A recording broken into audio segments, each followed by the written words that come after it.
قابل تقدیم عزت مآب بھائیوں، بزرگوں، دوستوں، ہم لوگ پاکستان بنانے والوں میں چند ایک ناموں کو جانتے ہیں۔ ان میں ایک نام علامہ اسد کا بھی ہے، جو علامہ اقبال کے شانہ بشانہ تھے۔ ہمارے بچے اور ہم انہیں نہیں جانتے، حالانکہ پاکستان کا جو پہلا شناختی کارڈ تھا اور جو پہلا پاسپورٹ تھا وہ اسی بندے کا بنا تھا، علامہ اسد کا۔ یہ علامہ اسد جو تھے یہ پہلے یہودی تھے۔ یہ بہت لمبی ہسٹری ہے ان کی۔ جب وہ مسلمان ہوئے پاکستان کے، انہوں نے بڑا ورک کیا، پھر پاکستان کی بیوروکریسی نے اور ان لوگوں نے جو ان کے ساتھ کیا دل برداشتہ ہو گئے اور یہ پاکستان کو چھوڑ کر کے سوئٹزرلینڈ چلے گئے۔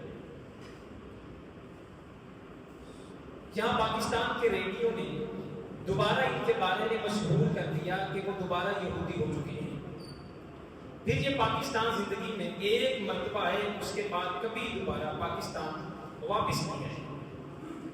اب ان کے مسلمان ہونے کا جو واقعہ ہے یہ 1926 کی بات ہے، سپتمبر کی۔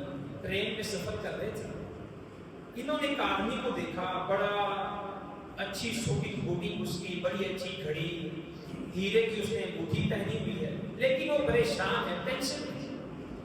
اس کی بیوی کو دیکھا، وہ بھی پریشان ہے، خوش نہیں ہے۔ اس نے ٹرین میں بیٹھے ہوئے باقی لوگوں کو دیکھا کہ وہ بھی بڑے پریشان، ٹینشن میں، اور انہیں یہ خود علم نہیں ہے کہ ہم خوش کیوں نہیں ہیں۔ ہم خوش نہیں ہیں، ہمیں پتہ ہی نہیں ہم خوش کیوں نہیں ہیں۔ ہم پریشان ہیں، بعض اوقات یہ بھی پتہ نہیں ہوتا پریشانی کیا ہے۔ انہوں نے اپنی بیوی کو کہا، بیوی نے بھی دیکھا معاملہ تو ٹھیک ہے، انہیں کوئی جواب نہیں ملا۔ گھر گئے اپنی لائبریری میں تو ان کے ہاتھ قرآن مجید لگا، اور مزے کی بات یہ ہے کہ قرآن مجید کا سب سے پہلا جو ڈچ زبان میں ترجمہ کیا انہوں نے کیا، اور صحیح بخاری کا سب سے پہلے جو انگلش میں ترجمہ کیا وہ انہوں نے کیا۔ ان کے ہاتھ قرآن مجید لگا، انہوں نے قرآن مجید دیکھا، کھولا، اللہ کی کرنی دیکھیں، جو سب سے پہلے آیت ان کے سامنے آئی۔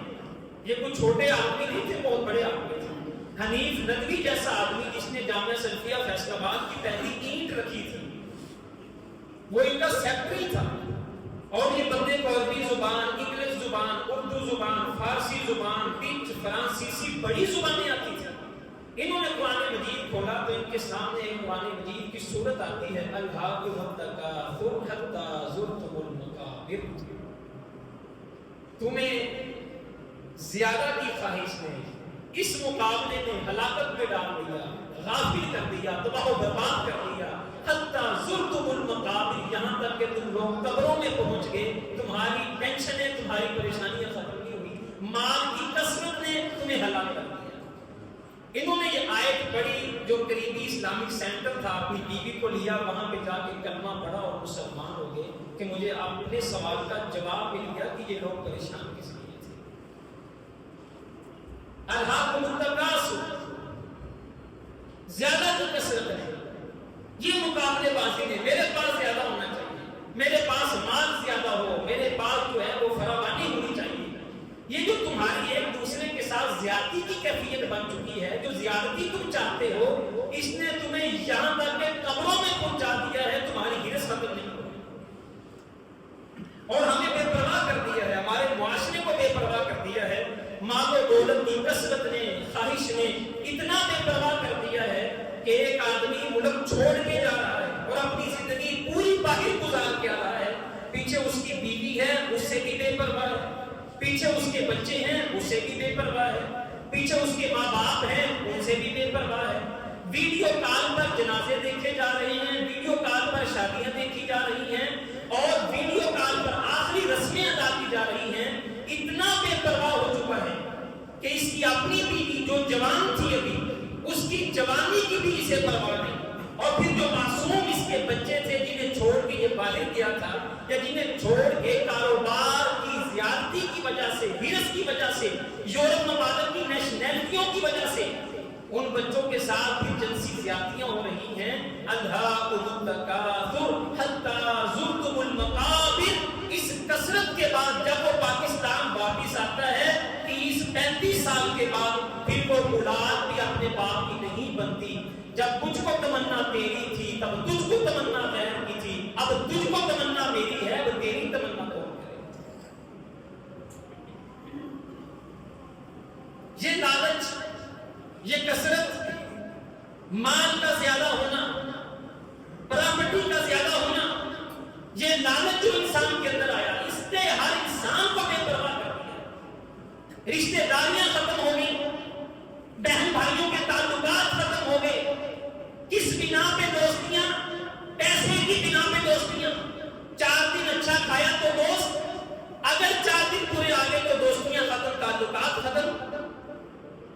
خاندانی بندوں کو ہم نے دیکھا ہے, بڑے بڑے خاندانوں سے حسب نسب سے تعلق رکھنے والے, تھوڑی سی غربت کیا آتی ہے تعلقات توڑ کر کے آج وہی رشتہ سلامت رہتا ہے جس رشتے کی بنیاد پیسہ ہو, دولت ہو. اگر کوئی غریب رشتے دار چاچے دا پتر ہی کیوں نہ ہوئے, سانوں دے گھر دا دروازہ بند نہیں ہوتا. اللہ کے نبی نے فرمایا قیامت کے قریب ایک اقتربت الساعہ, صحابہ قیامت کے قریب وَلَا يَزْدَادُ النَّاسُ عَلَى الدُّنْيَا إِلَّا حِرْصًا, لوگ ہوں گے دنیا کے بارے میں ہرس بہت بڑھ جائے گی, اور جتنی دنیا کے بارے میں ہرس بڑھ جائے گی اللہ سے اتنا ہی دور ہو جائے گی. یہ دنیا کے بارے میں ہرس بڑی نہیں, اذان ہوتی ہے دکان بند نہیں کی جاتی ہے, ملازموں کو نماز کی چھٹی نہیں دی جاتی, رات ساری ہم کاروبار میں لگے ہوئے ہیں, آن لائن ٹریڈنگ جاری ہے. صبح فجر کی نماز میری بھی گئی, میرے بچوں کی بھی گئی, میرے ملازموں کی بھی گئی, میرے گھر کی بھی گئی. یہ کیا ہے؟ دنیا کی ہرس آئے گی, اللہ تعالیٰ سے تمہاری دوری ہو جائے گی, تمہاری نسلوں کی دوری ہو جائے گی. آج ہم ایسے لالچ میں پھنسے ہیں کہ ہمارے بچے بھی دنیا کی ڈگریوں کے لیے ان سے پوچھے دین کتنا آتا ہے, قرآن کتنا آتا ہے, نماز کتنی آتی ہے. چلے نماز نہیں آتی اور اللہ کے بندوں وضو کا طریقہ بھی آتا ہے کہ نہیں آتا, اور چلو کلمہ بھی آتا ہے کہ نہیں آتا. یہاں تک کہ ہمارے بچے یونیورسٹیوں میں فخر کے ساتھ کہتے ہیں ہم کسی رب کو نہیں مانتے.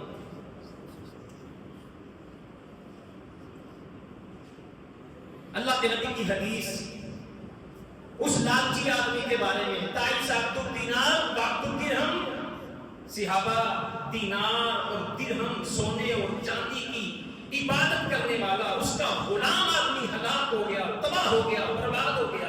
آپ کہیں گے ہم نے تو کبھی نہیں دیکھا کہ بندہ سونے کو سجدہ کر رہا ہو.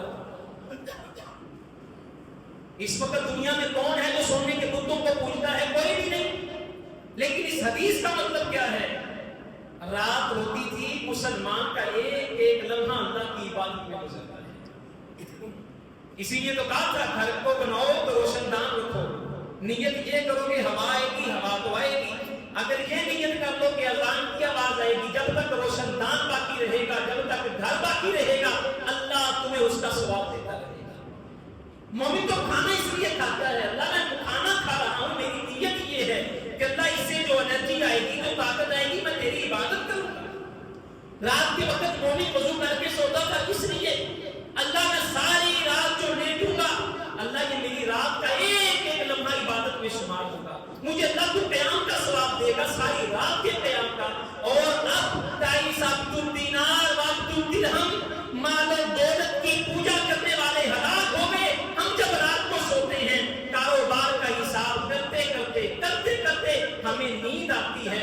جب ہماری صبح ہوتی ہے, مسلمان کی صبح دعا سے ہوتی تھی, الحمدللہ الذی احیانا بعد ما اماتنا. ہمارا اٹھنا عبادت تھا. اب ہم اٹھتے ہیں, موبائل کھول کے منڈی دیکھتے ہیں, سونے کا ریٹ کم ہوا کہ زیادہ ہوا, منڈی کا بھاؤ بڑھا کہ کم ہوا. عزیزو, ہمارا سونا بھی عبادت سے خالی, ہمارا جاگنا بھی عبادت سے خالی. ہمارا دکان پہ جاتے ہوئے, گھر سے نکلتے ہوئے ماں اور باپ کی زیارت کرنا, پھر گھر کے باہر قدم رکھ کے دعا پڑھنا, وہ بھی خالی. کاروبار کی ٹینشن میں گھر سے نکلتے ہیں, بھاگ کھڑے ہوتے ہیں, ڈاک کا فون آ گیا, دکان پہ کھڑوتا ہے. نہ بازار کی دعا پڑھی, نہ ہم نے گھر سے نکلنے کی دعا پڑھی, نہ کاروبار پہ بیٹھ کے رزق کی دعا کی. بتائیں ہم کس کی عبادت کرتے ہیں؟ مال و دولت کا بندہ, لالچی بندہ,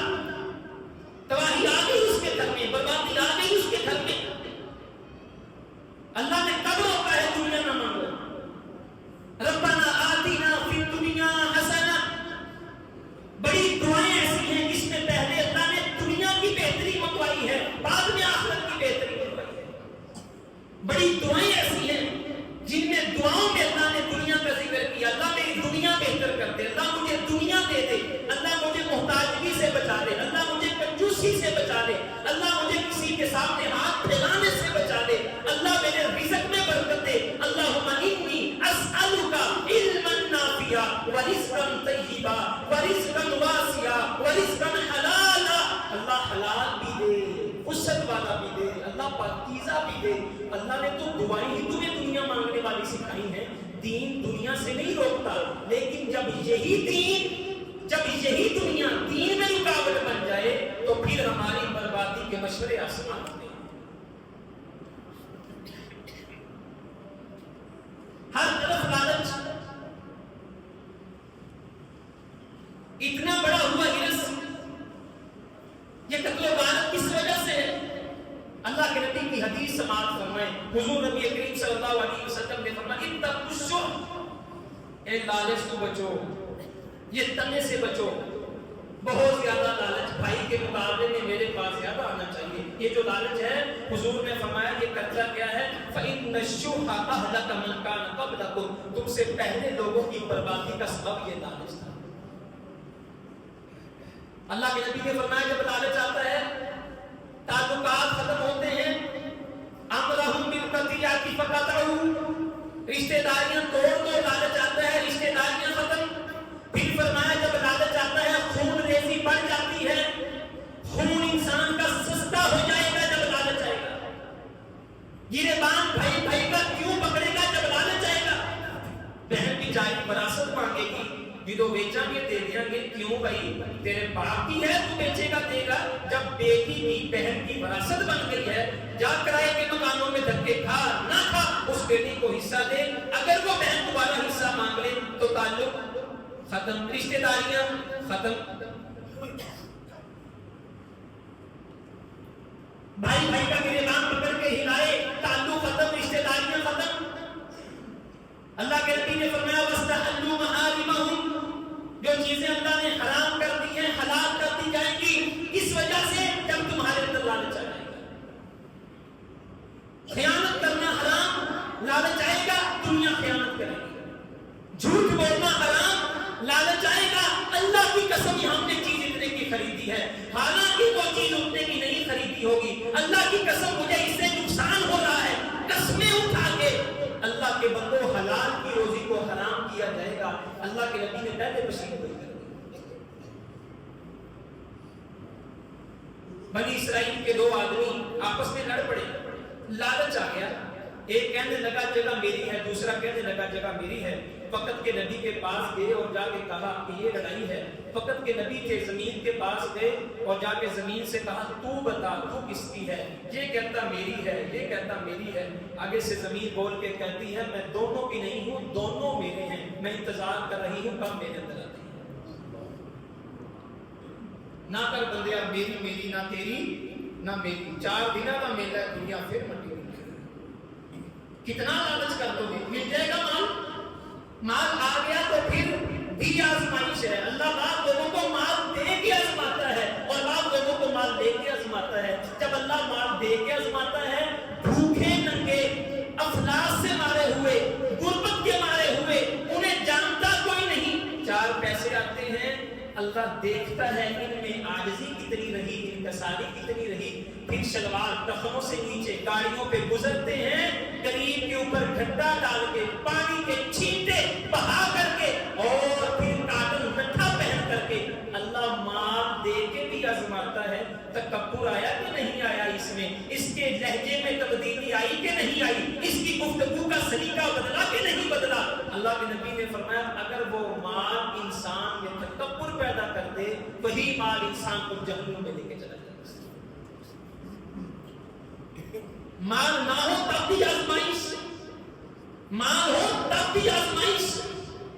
آج ہمیں فکر لگی ہوئی ہے مال آنا چاہیے، میں بھی چاہتا ہوں اللہ میرے پاس اچھا گھر ہو، اچھی گاڑی ہو، اللہ مجھے محتاجگی سے بچانا، اللہ مجھے اپنے سگے بھائی کے سامنے ہاتھ نہ پھیلانے دینا، اللہ میری نسلوں کی فکر مجھے ہے، اللہ میری نسلوں کو ان کی حفاظت کرنا، اللہ ان کو ذلیل نہ کرنا۔ لیکن اتنا تو رب نے ہمارا لکھا ہوا ہے، اس سے زیادہ کی ہمیں جو ہرس ہے صحافی ہیں، ہم لگے ہوئے مال آئے مال آئے مال آئے، اور صحابی کیا کہتے تھے؟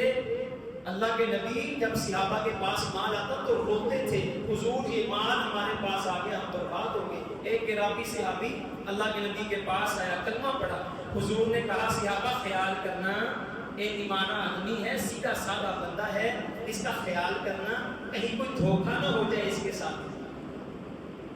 وہاں رہنے لگا، جنگ کے دن آئے، صحابہ نے دیکھا اسے جنگ کرنے کا طریقہ سلیقہ نہیں آتا، اس صحابی کو کہا بھائی تم ایسے کرو، ہمارے سامان کی حفاظت کرو، ہم جنگ لڑیں گے، تمہارا مال غنیمت سے حصہ ہوگا۔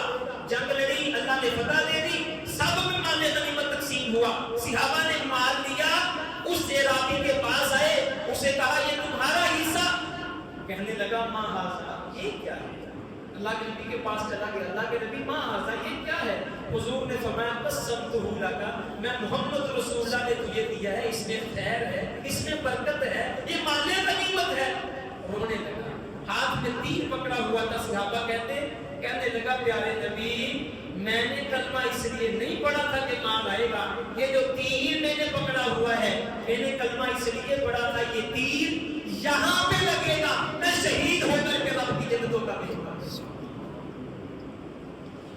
اللہ کے نبی نے تڑپ دیکھی، جستجو دیکھی، حضور نے کہا صحابی اگر تیری نیت ٹھیک ہے، اگر تو خلوص کے ساتھ یہ بات کرتا ہے، جا میں محمد رسول اللہ کہتا ہوں، اللہ تجھے ایسی ہی شہادت دے گا۔ اگلی جنگ ہوئی، وہی صحابی میدان جنگ میں نکلا، حضور نے کہا دیکھو عراقی نظر نہیں آ رہا، صحابہ گئے جا کے ڈھونڈا، صحابہ کہتے اس کی شہرت میں جہاں اس نے انگلی رکھی تھی اسی جگہ پر تیر لگا ہوا اور جہاں میں شہادت سوچ کر دیا تھا۔ صحابہ نے آ کے حضور کو بتایا، حضور عربی کی شہادت پہ تیر لگا، آر پار ہو چکا، شہید ہو گیا۔ اللہ کے نبی نے جبہ پہنا تھا اتار کے دیا اور کہا اس صحابی کی نیت اتنی خالص تھی، جاؤ اسے جو کفن دینا ہے مجھے محمد رسول اللہ کی سنت میں دینا۔ شہید کا جنازہ نہیں ہوتا، قطرہ بعد میں خون کا گرتا ہے، خدا پہلے موت کر دیتا ہے۔ اللہ کے نبی اٹھ کے آئے، کہا صحابہ یہ شہید ہوا، میں محمد رسول اللہ جنازہ پڑھاؤں گا، اللہ کو گواہی دوں گا، اللہ یہ تیرا ماننے والا، میرا ماننے والا، اللہ میں گواہی دیتا ہوں دل کا کھرا تھا، میں محمد رسول اللہ اپنا جبہ کفن دے کر کے اس کے لیے دعا بھی کروں گا، اللہ اسے جنتوں کا ملے۔ ہمارا لالچ ہی ختم نہیں ہو رہا، اس لالچ نے ہمارے تعلقات برباد کر دیے۔ اللہ نے ہماری قسمت کا ماں کے پیٹ میں لکھا تھا۔ عزیزوں یہ لالچ کی وجہ سے آج فراڈ بڑھ رہا ہے۔ میرے نبی آئے اس دنیا میں، حضور نے آ کر کے جہاں جہالت کا اختتام کیا وہیں پر اس فراڈ کا بھی، جتنے لالچی ہیں آج کیا کر رہے ہیں مارکیٹوں میں، فراڈ کر رہے ہیں کہ نہیں کر رہے؟ کتنی شرح بڑھ چکی ہے فراڈ کی، آپ مجھے بتائیں۔ تو اللہ کے نبی کیا کرنے آئے تھے؟ ایک صحابی آئے آ کے کہنے لگے اللہ کے نبی میں مارکیٹ میں جاتا ہوں، میرے ساتھ اکثر فراڈ ہو جاتا ہے، مجھے مال لینے دینے کا طریقہ نہیں آتا۔ اللہ کے نبی نے مارکیٹ کے اصول بتاتے ہوئے کہا صحابی جب تو مارکیٹ میں جائے نا، آج کے بعد جب تمہیں چیز خریدنی ہے اس سے کہنا ہے کہ بھائی اگر یہ چیز اچھی نہ ہوئی میں واپس کر دوں گا، اگر وہ واپس کر لے گا تو ٹھیک ہے، اگر وہ واپس نہیں کرے گا اللہ تجھے نیکیاں دے گا، اسے کرنا دے گا۔ عزیزوں فراڈ سے بچیں۔ اللہ کے نبی مارکیٹ میں گئے، صحابی کہتے ہیں ادخل یدہ فی، اللہ کے نبی نے گندم کا ڈھیر دیکھا، اس میں ہاتھ ڈالا، گندم بڑی پیاری، گندم موٹے موٹے دانے، کیا بات! اللہ کے نبی نے جب ہاتھ ڈالا تو اندر سے گیلی گندم، حضور نے پوچھا ارے بھائی اور یہ کیا، اوپر بڑی اچھی گندم اندر تو نے گیلی گندم رکھی ہوئی ہے، اتنا لالچ کتنا کمانا چاہتا ہے، کتنا جوڑنا چاہتا ہے۔ آگے سے کہنے لگا حضور ایسے بکتا نہیں، مارکیٹ میں چلتا نہیں۔ اللہ کے نبی نے فرمایا مارکیٹ میں چلے یا نہ چلے، من غشنا فلیس منا، جس نے دھوکہ دیا اس کا مجھ محمد کے ساتھ کوئی تعلق نہیں۔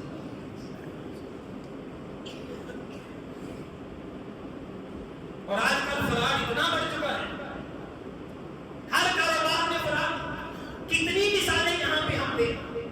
اور ایک تحقیق آئی ہے معذرت کے ساتھ، جتنے فراڈی ہیں ایک تحقیق نے بتایا گیا فراڈیوں کا لائف سٹائل جو ہے یہ بڑا عجیب ہوتا ہے. اچھی شوٹنگ ووٹنگ، اچھی گاڑی ان کے پاس، اچھا دفتر بنائیں گے، اچھا رکھ رکھاؤ ہوگا، لوگوں کی دعوتیں، کوئی بندہ آئے گا اچھا کھلائیں گے، اچھا پلائیں گے، کرائے کی گاڑیوں پر گھومیں گے، ہاتھ میں 2-3 موبائل پکڑے ہوں گے، اور یہ خاندانی غریب پرلے درجے کے کمینے آدمی ہوں گے. لوگوں کے سامنے ٹوٹ ٹپا رکھنے کے لیے، لوگوں کو دکھانے کے لیے اپنے آپ کو بڑا بناؤ سنگار کر کے اسی بڑے جاندار، ساڈے بڑے امیر، ساڈے خاندانی جلدی پشتی بڑے کھاتے پیتے، یہ فراڈیے کی نشانی ہے. او میرے بھائی، جو خاندانی رئیس ہیں وہ مزاج رکھتے ہیں نرم اپنا، وہ تمہارا لہجہ بتا رہا ہے، تمہاری دولت نہیں. خاندانی بندہ رئیس ہو، اس کی عاجزی ختم نہیں ہوتی. اس کو اللہ نے اتنا دیا ہوتا ہے، وہ پھر بھی آنکھیں جھکا کے چلتا ہے، وہ پھر بھی اپنے کا مان رکھتا ہے، وہ پھر بھی غریبوں کو سلیوٹ کرتا ہے، وہ پھر بھی غریبوں کو نوازتا ہے. یہاں پر جتنے فراڈیے ہیں، یہ تحقیق بتاتی ہے ان فراڈیوں کے پاس اپنا کچھ نہیں ہوتا لوگوں کا ہے، لیکن رکھ رکھاؤ کے لیے، دنیا کا سامنا کرنے کے لیے اپنے آپ کو دنیا کا امیر ترین آدمی ثابت کریں گے. اور اگر کبھی ان کے پاس بیٹھ جائیں، اس لالچی اور فراڈی آدمی کی یہ بھی نشانی ہے، وہ فیصل آباد میں رہتا ہے نا جی، آدھا فیصل آباد وہ اپنی ملکیت بتائے گا، اے پلازا بھی ساڈا ہے، اگلا میرے چاچے کا ہے، اگلا میرے دادے کی وراثت ہے، اگلا پلازا میرے باپ نے آج سے 7 سال پہلے خریدا تھا. بعد میں پتا چلتا ہے حضرت صاحب فیصل آباد تو کیا پاکستان میں نہیں ڈھونڈ رہے. ان لالچیوں سے بچنا کیسے ہے؟ سب سے پہلی چیز جو ہمیں قرآن مجید نے بتائی. عزیزو، آج اس معاشرے میں ہم رہ رہے ہیں، کسی پر بھی اندھا اعتماد مت کرو. یہ میں اپنا تجربہ بھی آپ کے ساتھ شیئر کر رہا ہوں. میرے ساتھ ابھی پچھلے دنوں ایک معاملہ ہوا. اندھا اعتماد نہ کریں کسی کے ساتھ. مت دیکھیں کسی کی داڑھی، مت دیکھیں کسی کی پیشانی پر بنا ہوا محراب، مت دیکھیں اس نے 22 عمرے کیے ہیں یا 25 عمرے کیے یا 100 حج کیے. ہمارے شیخ کہا کرتے تھے، میں فتویٰ سینٹر میں ہوتا ہوں، میرے پاس زیادہ لوگ جو مسئلہ لے کے آتے ہیں، پتہ لگتا ہے فراڈ کرنے والے صاحب نے 40 حج کیے ہیں یا 30 حج کیے ہیں، اپنے نام کے ساتھ الحاج لکھوایا ہوا ہے. وہ عزیزوں، ایسی حجوں کے اللہ کی بہت ضرورت ہے. انگریزوں کے منہ پہ داڑھی بھی نہیں ہوتی، لیکن آج ایمانداری میں یورپ کا پہلا نام. مسجد کا قاری ہے جی، اس کے نام جگہ لگوا دو، مسجد کے قاری صاحب ماشاءاللہ اندھا اعتماد، نہ قاری ڈھونڈے نہ بعد میں پیسے ملے. قرآن مجید کی نص یہ ہے. قرآن مجید کی سب سے بڑی آیت کون سی آیت ہے؟ علماء سے پوچھیں. یہ قرض والی آیت ہے. اللہ قرآن میں کہتے ہیں جب تم کسی کے ساتھ معاملہ کرو فَلْيَكْتُبْ بَيْنَكُمْ كَاتِبٌ بِالْعَدْلِ، ایک چھوٹے سے چھوٹا معاملہ بھی کرنا ہے، جب تک لکھت پڑھت نہ کر لو تم لوگوں نے وہ معاملہ نہیں کرنا. مسند احمد کی حدیث ہے، جو بندہ کوئی معاملہ کرتا ہے اس کی لکھت پڑھت نہیں کرتا، اللہ اس کی عبادتوں کو قبول نہیں کرتا. سارا تعلق ہے جی، میرا دوست ہے جی. قرآن کہتا ہے سگے بھائی پر اعتماد نہیں کرنا. اگر گواہ، اگر لکھنے والے نہ ملے، قرآن مجید کی آیت پڑھیں آپ، جب لکھنے والا مل جائے عدل کے ساتھ لکھے، اگر لکھنے والا نہ ملے ڈھونڈ کے لکھنے والا ڈھونڈو، اور جب لکھنے والا مل جائے پھر 2 گواہ ڈالو لکھنے کے بعد. اگر 2 گواہ میں سے ایک ملے دوسرا نہ ملے، پھر قرآن مجید کہتا ہے فَرَجُلٌ وَامْرَأَتَانِ، ایک بندہ لے لو، 2 عورتیں لے لو. جو لکھنے کی طاقت، لکھوانے کی طاقت نہیں رکھتا، اس کا سرپرست جو ہے اس کی طرف سے لکھوا دے. قرآن مجید کی سب سے بڑی آیت میں اللہ نے لکھنے کا بھی بتایا، لکھوانے کا بھی بتایا، گواہوں کا بھی بتایا. اگر گواہ نہ ملے پھر بھی بتایا. اگر لکھوانے والا معذور ہو اس کے سرپرست کا بھی بتایا، اور سرپرست کی نشانیاں کیا ہیں وہ بھی بتایا. اندھا اعتماد ہم نے کرنا نہیں، وگرنہ پھر عدالتوں میں معاملہ جائے گا. تے عدالتوں میں جو جرم کرتے ہیں وہ اتنے برے نہیں ہوتے، سزا نہ دے کے عدالت بگاڑ دیتی ہے. دھکے کھاؤ پھر عدالتوں میں. پھر جاؤ فتوے دو جا کے لوگوں سے. عزیزوں اندھا اعتماد دعویٰ کرنے والا ثبوت دے گا. پھر اگر آپ کے پاس لکھا نہیں ہے کس بات کا دعویٰ کر رہے ہیں, دنیا کی کوئی عدالت آپ کے حق میں فیصلہ نہیں کرے گی. اور یاد رکھیے گا دنیا کی عدالتیں چوروں کی ہیں, لٹیروں کی ہیں, غاصبوں کی ہیں. وہاں پر قرآن اٹھاؤ گے, قسمیں اٹھاؤ گے, جو بندہ فراڈ کر سکتا ہے وہ جھوٹی قسم نہیں اٹھا سکتا. ان لالچیوں سے بچنا کیسے ہے؟ دوسری بڑی چیز, اگر کوئی غلطی ہو جاتی ہے, معاملہ کیا غلط ہو گیا, دوسرا جو ہمیں اللہ کے نبی کی حدیث نے ہمیں جو دوسرا اصول بتایا, دوبارہ اعتبار نہیں کرنا. معاف کر دینا ہے, دوبارہ اعتبار نہیں کرنا. اور دیکھو جی میں پہلے مجبور ہو گیا سی, اب دوبارہ آپ مہربانی کرتے, ہمیں پھر ترس آ رہا. اس نے مجھ سے ایک دفعہ مانگا, میں نے انکار نہیں کیا, اب مجھے 25 لاکھ واپس نہیں دے رہا. تو اللہ کے بندے جب تم نے ایک مرتبہ مانگنے پر انکار نہیں کیا, اب صبر کر لیتے. اللہ کے نبی کی حدیث ہے, لا یضرب المؤمن, مومن آدمی من جحر واحد مرتين, 2 مرتبہ ایک بل سے ڈسا نہیں کرتا. ایک پتہ بل سانپ کی ہے, بندہ ایک دفعہ ہاتھ ڈالے گا, سانپ ڈس دے گا, دوبارہ اس میں ہاتھ ڈالے گا. اللہ کے نبی کی حدیث, کبھی بھی ایک بندہ 2 دفعہ ایک جگہ سے ڈسا نہیں کرتا. تو عزیزوں ایک مرتبہ مسئلہ بن جائے, سمجھ جائیں, پھر آپ مت اعتبار کریں. بھائی بھائی کے ساتھ جو کر رہا ہے, بھائی بہن کے ساتھ جو کر رہا ہے, بہنیں بھائیوں کے ساتھ جو کر رہی ہیں, عزیزوں کاروبار کرنے کے لیے, فراڈیوں سے بچنے کے لیے. اور تیسری سب سے بڑی چیز, اگر آپ فراڈ سے بچنا چاہتے ہیں, جس بندے کے ساتھ آپ معاملہ کر رہے ہیں اس بندے کا اپنے والدین اور بہن بھائیوں کے ساتھ تعلق ضرور دیکھنا. جڑا ماپیا دا نہیں نہ بنتا کسی کا نہیں دیتا, جو اپنے والدین کی عزت نہیں رکھ سکا وہ آپ کی عزت نہیں رکھے گا. جس کے معاملات اپنے بہن بھائیوں کے ساتھ ٹھیک نہیں, اس کے معاملات آپ کے ساتھ بھی ٹھیک نہیں ہو سکتے. لالچی آدمی سے بچنے کے لیے اس کا اس کے والدین کے ساتھ تعلق دیکھیں, باپ کی بات کا اس کے ذہن پر اثر نہ ہو, ماں بیچاری کی منتیں ترلے اس کا کچھ بگاڑ نہ سکے. ایسا بندہ چوٹیوں کے قابل, ایسے بندوں کا دروازوں پر آنا بند کریں, یہ آپ کی نسلوں کو بھی خراب کر دیں گے. آپ ان کے ساتھ کاروبار کر رہے ہیں, جب بھی کسی کے ساتھ معاملہ کریں اس کا بہن بھائیوں کے ساتھ بھی تعلق دیکھیں. اور اللہ کے بندے تو تیسری جگہ پر میرے پاس آ کے میرا خیر خواہ بن رہا ہے اور تیرا بہن بھائی کے ساتھ اچھا رویہ نہیں اور والدین کے ساتھ اچھا رویہ نہیں, میرا اتنا خیر خواہ کی جدا ہو گیا. تو جس ماں کے پیٹ سے تو نے اور تیرے بھائیوں نے جنم لیا, تو نے اس کی حیا نہیں کی, میری کیسے کرے گا؟ عزیزوں آج کے دن بڑھتا ہوا فراڈ, اس سے بچنے کے لیے یہ منصوبہ اور پلاننگ کرے گا. آج کل جو سب سے بڑا فراڈ چل رہا ہے, 2 سے 3 منٹ ہم اس پر بھی بات کر لیتے ہیں. آج کل ایک چیز چل رہی ہے جی کہ جمعہ جس وجہ سے جمعہ پڑھایا گیا, ہمارے نوجوانوں میں اور ہمارے دوستوں میں, بھائیوں میں ایک چیز بڑی عام ہو گئی ہے, راتوں رات امیر ہونا, پیسہ ڈبل ہو جانا. یہ بڑا ٹرینڈ چل گیا ہمارے درمیان. بڑی بڑی ایسی گیمز پاکستان میں لانچ ہو چکی ہیں, بڑی بڑی ایپس ایسی ہیں, راتوں رات بندے امیر کی دی جا رہے ہیں. عزیزوں اس کے پیچھے سنہری سمجھ لیں آپ, یہ پونزی سکیم آپ جا کے گوگل پہ سرچ کیجئے گا. یہ اٹلی میں اس کا آغاز ہوا تھا, یہ 1923 کی بات ہے. یہ ایک بندہ تھا اٹلی کا, چارلس کارلو پونزی نام تھا اس کا.